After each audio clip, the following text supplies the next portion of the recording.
and it's been overextended for 3 months or however long it's been, but yet month after month it keeps going up. When's it coming down? The reality is we really don't know when it's coming down because the market's going to do what the market wants to do, but we should know when we're trading those markets that in order to make money, we actually have to be a little bit positive delta. We have to be taking on volatility risk in order to make anything.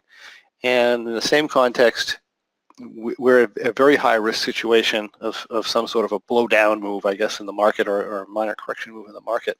So, you got to watch your trade size, you got to watch your risk and that type of stuff. For those of you who got hit hard with the down move, you just have to realize again that is part of trading. Realistically, you should be aware of that when you come in, right? I think we are very proactive in telling you that, hey, there's going to be times when the market does something that's unusual. We're in trades that win, 90% of the time, 80% of the time. Typically, they do well, but you do have that 10 to 20% of the time, and certainly a record-breaking one-day move in the market is one of those times.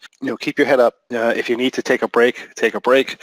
But it's important that you get back in the game and get trading again. Make sure, again, you do it responsibly. You don't want to do revenge trading either. You want to make sure you're just very responsible with your risk coming in and moving forward.